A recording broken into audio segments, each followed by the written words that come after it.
दिनैनि खौरां मेलनि गेजेरजों थांनाय 24 खालाराव सालबारियाव सासे कम्पिउटार टिचारखौ बुनायखौ लानानै सासे हारसा बुरैया दुलाराय बर' फरायसा आफाद आरो बर' हारिखौनो गाज्रि रावजों सोंखारिनाय दा बेखौ लानानै जोङो क्लियारिफिकेसन होनो थाखाय दिनैनि खौरां मेलखौ जोङो लिंनाय जादों। 24 खालार 2021 खालार खालि माइक्र' कम्पिउटार ट्रेनिं इन्स्टिटिउट होननाय मोनसे इन्स्टिटिउसनाव मोनसे घटना जादोंमोन। दा बे घटनाया जाहैबाय सासे फोरोंगिरि जायनि मुङा ज्योतिष दास। बे फोरोंगिरिया क्लास खालामनाय समाव गावनि स्टुडेन्टफोरखौ लानानै माखासे गाज्रि जाथायफोर जादों। दा बे जाथायफोरा जाहैबाय मालाबा भिडिअ सेटिं खालामहरो, मालाबा न'आव थानाय समाव नैबे हिन्जावसानो फन खालामहरो आरो फनखौ रायलायनो बायो जेब्ला हिन्जावसाया ब्लक खालामना दोनोब्ला फिन खनसेबाव बिथाङा गुबुन नाम्बार लानानै आरो ट्राइ खालामबावो। दा बेखौ लानानै माखासे कमप्लेना हयथ' बिनि मुङाव जादोंमोन सालबारि ओनसोलावनो। दा जायखौ लानानै सालबारि बाजारनि सानैसो सुबुंफोरा एबसु अफिसाव लाना फैनानै सोंबाय माखासे बाथ्राखौ आरो नैबे सोंनायाव मोजाङै सोंनायाव खोन्थायैनि थाखाय हयथ' बिथांखौ फिजिकेलि पानिशमेन्ट होदो होननानै जोङो खौरां मोनदों आरो बेखौ जोङो मिथिनानै मोनदों। दा बै दिनखालिनो जिहेतु बिनि बुखांनायनि उनाव बिनि बिखुङाव मोनसे सिन जाबाय। दा बेखौ लानानै न'खरनि मानसिफोरा एबसुनि बिबानगिरिफ्रा बुदों साजा होदों होननानै एबसुनि सायाव FIR होबाय। नाथाय सावरायलायनायनि गेजेरजों मिथिफिनबाय नैबे जाथायाव एबसुआ इनभल्भ गैया, एबसुनि सासेबो बिबानगिरि बै दिनखालि गैयामोन। दा ओंखायनो बेखौ बुजाफुरानि गेजेरजों न'खरनिजों खोब मोजाङै सावरायलायनायनि गेजेराव मिमांखा जाबाय आरो बियो समाधान जाबाय। नाथाय बे जाथायखौनो लानानै बै ज्योतिष दास सेंग्रानि गामियाव हुलुस थुलुस मोनसे परिबेस जादोंमोन। बे एबसुआ बेबायदि खामानिखौ मानो मावखो, भुल जाबाय, हयथ' बेखौ लानानै सोंखारिनाय मोनसे थासारि जादोंमोन। आरो बेबायदिनो सासे बुरै मानसिनियाव, बैसो जानाय मानसिनियाव जेब्ला खांबादिफोरा सोंनाय जाबाय, दा बे सोंनायाव बुरैया दुलाराय बर' फरायसा आफादखौ खोब गाज्रि रावै सोंखारिबाय आरो बेनि अनगायैबो दिनै बर' हारिखौनो दिनै गाज्रि रावजों सोंखारिबाय। आरो मोनसे बाथ्राखौ दिनै बुंबावबाय बिथाङा बर' जाथिया आसामाव थानो मोना बेबायदिबो बाथ्रा बुंबाय। आरो बेखौ लानानै जोङो बाक्सा जिल्ला दुलाराय बर' फरायसा आफादनिफ्राय गोख्रों रावजों सोंखारिदो जोङो। दा बेवहाय आन्दोआव नैबे जाथायखौ जों नुनो मोनदों।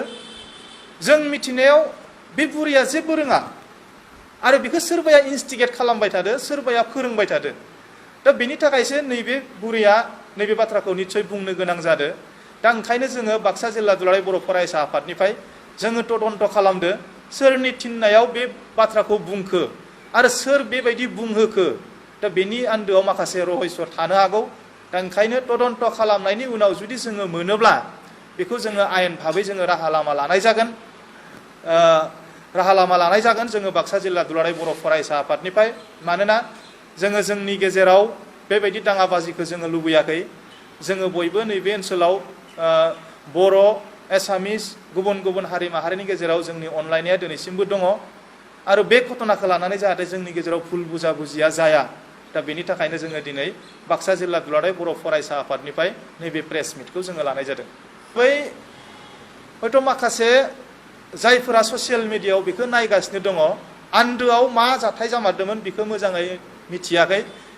बै सेंग्राया जायनि मुङा ज्योतिष दास, बिथाङा दि मा गोरोन्थि मावदों बे बाथ्राया बेरखाङाखैमोन। दा ओंखायनो जोङो दिनै बुंबाय बे सेंग्राया नैबे क्लासाव फैनाय गावनि फरायसाफोरजों जजाबफानाय, भिडिअ सेटिं खालामनाय, बार फन खालामनानै डिस्टार्ब खालामहरनाय, दा बे माखासे जाथायफोरखौ माखासे जायफोरा ससियेल मिडियायाव नुगासिनो दङ, दा बे जाथायफोरखौ मिथियाखैमोन। आरो दिनै जोङो मिथिदों बिनि नामाव अनेक कमप्लेन दङ। आरो बिनि सिगाङावबो मोनसे घटना जादोंमोन सालबारि बाजाराव सानसेखालि साइकेल गोमानायखौ सिखावखौ हमना मोननानै एबसु अफिसाव लाना फैनानै गथायफैयो। दा बेबायदि जाथाया जादों मानोना एबसु अफिसा नैबे बाजारजों नांजाबफानाय। ओंखायनो बे बाजाराव मायबा मोनसे घटना जायोबाथाय एबसु अफिसाव लाना फैयो आरो एबसुनो बेखौ गथायफैयो आरो उनाव थानायाव हैनाय जायो। नङा, बिदि नङा। नैबे साइकेल सिखावनि घटनाखौ अफिसाव लाबोखांनायनि उनाव थानायावनो गथायनाय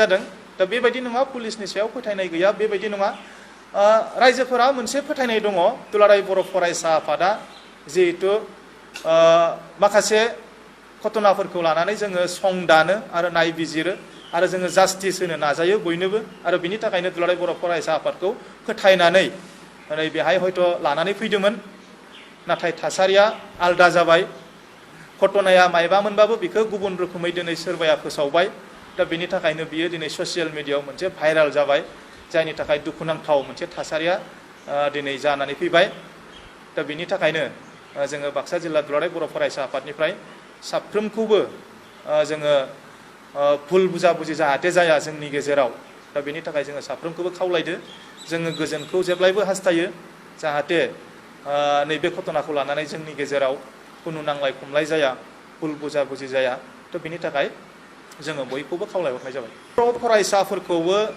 जोङो बाक्सा जिल्ला दुलाराय बर' फरायसा आफादनिफ्राय खावलायगोन नैबे समाव जोंनि माखासे बर' फरायसाफोराबो मालाबा जोङो मिथियो खौरां बिजोङाव जोङो नुयो ससियेल मिडियायाव जोङो नुनो मोनो आरो माखासे समाजारि जेंनाफोरा जोंनि गेजेराव जागासिनो दङ दिनै जोंनि बर' हारिनि माखासे बर' हिन्जावसाफोरा दिनै गुबुन हारिनि हयथ' सेंग्राफोरजों सोमोन्दो लाखिनाय हयथ' बेबायदि थासारिफोरखौबो जोङो नुनो मोनदों जायनि थाखाय इयुन समाव जोङो नुफिनदो माखासे बिथांमोना हयथ'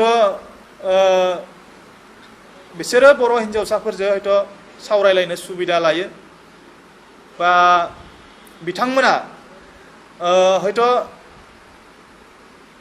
खायसे बिथिङाव जोङो नुनो मोनदों दिनै जोंनि माखासे ओनसोलफोराव जोङो ओरैबायदि घटनाफोरखौ नुनो मोनदों बर' हिन्जावसाफोरखौ दिनै गुबुन हारिनि सेंग्राफोरजों जों खारफालांनाय दोनखारलांनाय नाथाय साननैसोनि उनावनो बिथांमोननि गेजेराव जा सोमोन्दो दंमोन बे सोमोन्दोआ मोजाङै थाया नागारलायनाय जाफिनो आरो जायनि उनाव न'खराव फैनानै थाफैफिननो गोनां जायो आरो दिनै मोदै हुगारनो गोनां दिनै बिथांमोना जायो दा ओंखायनो जोंनि साफ्रोमबो बर' फरायसा फरायसुलि बिथांमोनाबो जाहाथे गावनि हारिनि खोथाखौ सिन्ता खालामनानै नैबे जाथायफोराव जाहाथे इनभल्भ जाया गावनि जिबनखौ जाहाथे केरियार दानायाव गोसो होयो लेखा फरायनायाव गोसो होयो आखल आखुखौ जाहाथे थिगैनो लाखियो आरो बेखौ जोङो दुलाराय बर' फरायसा आफाद बाक्सा जिल्ला कमिटिनिफ्राय जोङो खावलायहरदों